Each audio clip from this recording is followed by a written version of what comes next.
सारे ऊर्जा और प्रकाश के रचनाकार प्रेमचंद जी की जयंती मनाने के लिए यहाँ उपस्थित हुए हैं। दरअसल वो स्थान रूस में मैक्सिम गोर्की का, चीन में दूसुन का, वही स्थान हमारे भारत में मुंशी प्रेमचंद जी का है। मुंशी प्रेमचंद ऊर्जा और प्रकाश के रचनाकार हैं थे। इनकी रचनाओं में हमें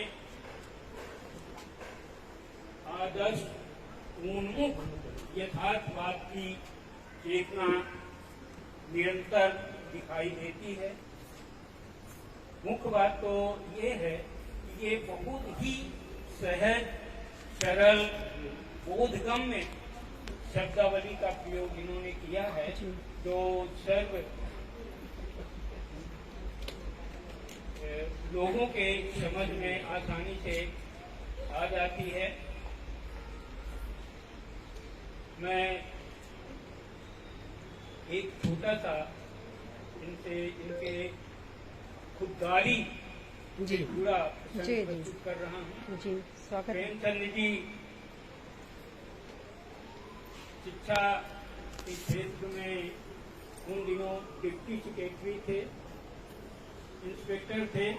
तो इनकी कक्षा में, इनके विद्यालय में वहाँ के इंस्पेक्टर साहब उपस्थित हुए निरीक्षण करने के लिए। जब उपस्थित हुए तो उन्होंने पूरे विद्यालय का निरीक्षण करवा दिया। इसके बाद वो चले गए और दूसरे दिन प्रेमचंद जी अपने घर के सामने, उस दिन विद्यालय नहीं गए, अपने घर के सामने वो कुर्सी लगाकर बैठे हुए अखबार पढ़ रहे थे। तभी वही इंस्पेक्टर महोदय वहाँ से गुजरते हैं। इंस्पेक्टर साहब ने सोचा कि मैं अधिकारी हूँ और ये जो बैठे हैं प्रेमचंद जी डिप्टी इंस्पेक्टर, ये उनके मुझे सलाम अवश्य करेंगे, मुझे अदब देंगे। हुआ ये कि वो जब निकल गए और प्रेमचंद जी टच से मत नहीं हुए, हिले नहीं अपने कुर्सी से। तो थोड़ी देर दूर जाने के बाद उन्होंने अपने अर्दली को भेजा, बोलो उनको जाके बुला के लाओ। प्रेमचंद जी वहाँ गए, बोले तुम तो बहुत घमंडी दिखाई देते हो। जब मैं वहाँ से गुजर रहा था और मैं अधिकारी था, तो तुमने मेरी अदब क्यों नहीं की, मुझे सलाम क्यों नहीं किया, सलूट क्यों नहीं किया, इज्जत क्यों नहीं दी। प्रेमचंद जी ने बिना डरे लीडर होते हुए कहा, देखिए जब मैं ड्यूटी पे होता हूँ तब मैं वहाँ का कर्मचारी होता हूँ, लेकिन घर में मैं अपने यहाँ का बादशाह हूँ। जो प्रेमचंद जी में निरंतर बनी रही। प्रेमचंद जी कलम के दरोगा या सिपाही में ऐसे ही नहीं कहा जा सकता। दुनिया में प्रेमचंद जी से ज्यादा पढ़े जाने वाला रचनाकार अभी तक कोई नहीं हुआ।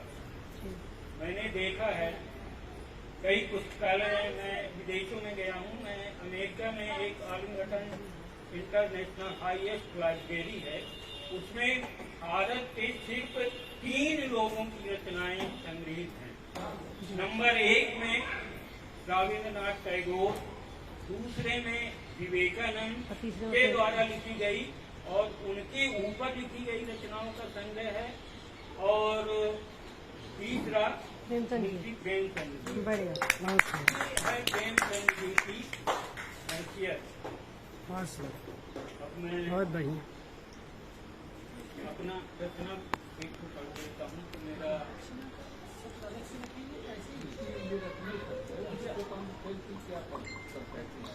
जी नहीं जी जी जी हो गया। छोटी सी रचना पढ़ दीजिए दादा, छोटी सी, क्योंकि परिचर्चा भी है। हाँ, छोटी सी रचना पढ़िए। सत्य के गांव में सत्य के गांव में झूठ की बस्तियां, कर्म के सिंधु में कागजी गस्तियां, हाल जनतंत्र का आज मत किए, हाल जनतंत्र आज मत पूछिए, लक्ष्य सबका यहाँ हो गई कुर्सियाँ। क्या बात है। आचरण से जो जितने ही ज्यादा गिरे, आचरण से जो जितने ही ज्यादा गिरे, उनकी उतनी ही ऊंची यहाँ हस्तियाँ। जिनके सिद्धांत पत्थर के अभिलेख, जी जिनके सिद्धांत पत्थर के अभिलेख थे, वो सभी हो गए मोम की मूर्तियाँ। राज सत्ता का मद इतना ज्यादा बढ़ा, राज सत्ता का मद इतना ज्यादा बढ़ा, हर नियम हो गए पाँव की जूतियाँ। तोड़ करके नियम नीति सिद्धांत सब, राष्ट्र सेवक कभी कर रहे मस्तियाँ।